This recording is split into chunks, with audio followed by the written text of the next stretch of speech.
আজকের দিনটি আমাদের জাতীয় জীবনে অনেক ঐতিহাসিক একটি দিন। ব্যক্তিগতভাবে আমার জীবনেও 2024 সালের 5ই আগস্ট তথা 36শে জুলাই শাহবাগ থেকে ছাত্র জনতার মিছিল নিয়ে আমি এবং আমার সহযোদ্ধারা এই জাতীয় সংসদের প্রাঙ্গণে আমরা এসেছিলাম। ছাত্র জনতাকে সাথে নিয়ে ফ্যাসিস্ট মুক্ত করেছিলাম এই মহান জাতীয় সংসদকে। সেই দিন আমাদের ভূমিকা ছিল বৈপ্লবিক। আজকে একটা ভিন্ন প্রেক্ষাপটে গণতান্ত্রিকভাবে নির্বাচিত হয়ে আজকের এই মহান জাতীয় সংসদে কথা বলতে পারছি, সেজন্য মহান আল্লাহ তাআলার কাছে এবং জুলাই গণ অভ্যুত্থানের সকল শহীদদের কাছে কৃতজ্ঞতা প্রকাশ করছি। মাননীয় স্পিকার, হাজারো শহীদের রক্ত মানানো আর অসংখ্য আহত পঙ্গু দেশপ্রেমিকের সর্বস্ব ত্যাগ করা মহান গণ অভ্যুত্থানের ফসল এই সংসদের অভিভাবক হিসেবে নির্বাচিত হয়ে আপনাকে অভিনন্দন জানাচ্ছি। মাননীয় সংসদ নেতা, মাননীয় বিরোধী দলীয় নেতা এবং মাননীয় বিরোধী দলীয় উপনেতা এবং সকল মাননীয় সংসদ সদস্যদেরও অভিনন্দন জানাই। আমি শ্রদ্ধার সাথে স্মরণ করছি আমার সেই ভাই বোনদের যারা নিজের বুক বুলেটের সামনে উন্মুক্ত করে দিয়ে আমাদের আবারও স্বাধীন করে নিজেরা স্মৃতি হয়ে গিয়েছেন। আমরা তাদের শাহাদাত কবুলের জন্য মহান আল্লাহর কাছে দোয়া করছি। একই সাথে আহত ও পঙ্গু জুলাই যোদ্ধা ভাই বোনদের প্রতি আমার সবটুকু আবেগ, শ্রদ্ধা আর ভালোবাসা দিয়ে কৃতজ্ঞতা জানাচ্ছি। তাদের সুস্থতা কামনা করছি। তাদের অমূল্য জীবন, রক্ত আর অপরিসীম ত্যাগের ফলে আমরা আজ সংসদ সদস্য। 24-এর গণ অভ্যুত্থানের বৈষম্য বিরোধী ছাত্র আন্দোলনের নেতৃত্বে অংশ নিয়েছিল ছাত্র, শ্রমিক, কৃষক, শিক্ষক, অভিভাবক, সাংস্কৃতিক কর্মী, আলেম সমাজ, তরুণ সেনা অফিসার ও সৈনিকগণ ও প্রবাসী বাংলাদেশি ভাই ও বোনেরা। অভ্যুত্থানে গুরুত্বপূর্ণ ভূমিকা রেখেছে আমাদের নারী সমাজ। সামনে থেকে নেতৃত্ব দিয়েছে ও নির্যাতিত হয়েছে। আন্দোলনে প্রাইভেট বিশ্ববিদ্যালয়, মাদ্রাসা ও স্কুল কলেজের ছাত্রছাত্রীদের ভূমিকা ছিল তাৎপর্যপূর্ণ। গণ অভ্যুত্থানে ভ্যানগার্ডের ভূমিকা ছিল ফ্যাসিবাদ বিরোধী রাজনৈতিক দলের নেতাকর্মীরা। স্মরণ করছি ছাত্রদল, ছাত্র শিবির, ছাত্র শক্তি, ছাত্র অধিকার পরিষদ এবং বিভিন্ন ইসলামপন্থী ও বামপন্থী ছাত্রকর্মীদের যারা সাহসিকতার সাথে লড়াই করেছিল বৈষম্য বিরোধী ছাত্র আন্দোলনে।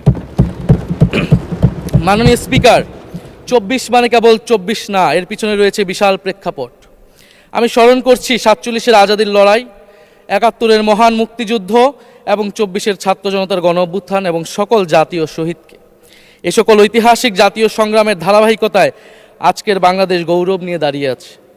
স্মরণ করছি পিলখানা হত্যাকাণ্ডের শহীদ, শাপলা হত্যাকাণ্ডের শহীদ, মোদি বিরোধী হত্যাকাণ্ডের শহীদ, ফ্যাসিস্ট আমলে গুম হওয়া ব্যক্তিদের স্মরণ করছি। 18 সালের কোটা সংস্কার আন্দোলন ও নিরাপদ সড়ক আন্দোলনে ছাত্র কিশোরদের অকুতোভয় সাহসকে স্মরণ করছি। স্মরণ করছি আমাদের ভাই শরীফ ওসমান হাদি, যিনি তার সাহসিকতার মাধ্যমে বাংলাদেশকে একটি ইনসাফ ভিত্তিক বাংলাদেশ হিসেবে গড়ে তুলতে চেয়েছিলেন। তিনি আর আমাদের সাথে নাই। আমরা ওসমান হাদি ভাইকে স্মরণ করছি। শহীদ আবরার ফাহাদ ও শহীদ ফেলানী খাতুনকে স্মরণ করছি, যারা ভারতীয় আধিপত্যবাদের বিরুদ্ধে লড়াই করে বাংলাদেশকে আজকের এই জায়গায় নিয়ে এসেছে। 24-এর ছাত্র জনতার গণ অভ্যুত্থানে মাঠের নেতৃত্বের একেবারে সামনে থাকার কারণে আজকের দিনটি আমার জন্য একই সাথে আবেগের, কষ্টের ও আনন্দের। আমাদের সংগ্রামের সাথী শহীদ আবু সাইদ, শহীদ মুগ্ধ, শহীদ ওয়াসিব, 4 বছরের শিশু আহাদ, 6 বছরের শিশু রিয়া গোপ সহ প্রায় 150 শিশু শহীদ। মাননীয় স্পিকার, পুলিশের এপিসি থেকে ফেলে দেওয়া শহীদ ইয়ামিন, সাভারের আশুলিয়ায় ভ্যানের উপরে জীবন্ত অবস্থায় আগুনে পুড়িয়ে মারা কিশোর শহীদ সজল সহ অগণিত মানুষের স্মৃতি আমাকে প্রচণ্ডভাবে নাড়া দিচ্ছে। মাননীয় স্পিকার, আপনি মাননীয় সংসদ নেতা, বিরোধী দলীয় নেতা সহ সংসদের সকল সদস্য এবং আপনার মাধ্যমে দেশবাসীর উদ্দেশ্যে আরও স্মরণ করিয়ে দিতে চাই মাকে উদ্দেশ্য করে লেখা চিঠি 10ম শ্রেণীর ছাত্র শহীদ আনাসের, যিনি বলেছিলেন, একটি প্রতিবন্ধী কিশোর, 7 বছরের বাচ্চা, ল্যাংড়া মানুষ যদি সংগ্রামে নামতে পারে তাহলে আমি কেন বসে থাকবো ঘরে? একদিন তো মরতেই হবে, তাই মৃত্যুর ভয় করে স্বার্থপরের মতো ঘরে বসে না থেকে সংগ্রামে নেমে গুলি খেয়ে বীরের মতো মৃত্যু অধিক শ্রেষ্ঠ। যে অন্যের জন্য নিজের জীবন বিলিয়ে দেয় সেই প্রকৃত মানুষ। আমি যদি বেঁচে না ফিরি তবে কষ্ট পেও না, গর্বিত হয়েও জীবনের প্রতিটি ভুলের জন্য ক্ষমা চাই।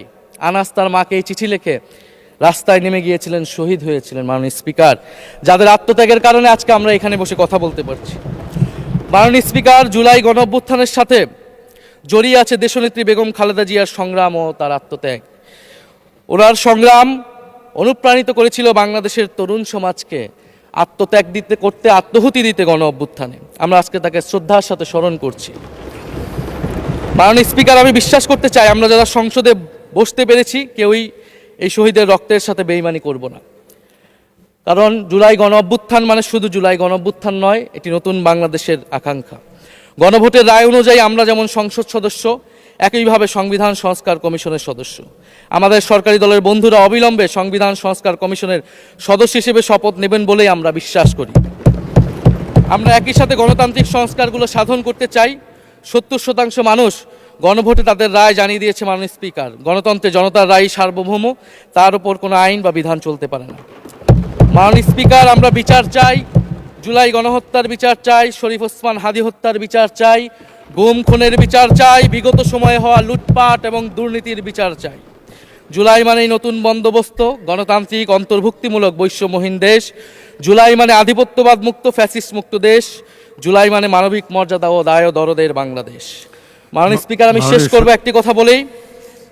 আজকে সবাই এক বাক্যে স্বীকার করে নিয়েছেন যে জুলাই গণ অভ্যুত্থানের শহীদদের কারণে আমরা এই মহান সংসদে বসতে পেরেছি এবং এই মহান সংসদে আমরা সকলেই ফ্যাসিবাদ বিরোধী লড়াইয়ের সৈনিকেরা এখানে আসিছি। আপনার প্রতি নিবেদন থাকবে কোনো ফ্যাসিস্ট তার দোসর যাতে আজকের এই মহান সংসদে বক্তব্য দিয়ে সংসদকে কলুষিত করতে না পারে। আমরা ফ্যাসিস্ট মুক্ত, আমরা ফ্যাসিবাদের দোসর মুক্ত জাতীয় সংসদ চাই। মাননীয় স্পিকার, আপনাকে ধন্যবাদ। ইনকিলাব জিন্দাবাদ।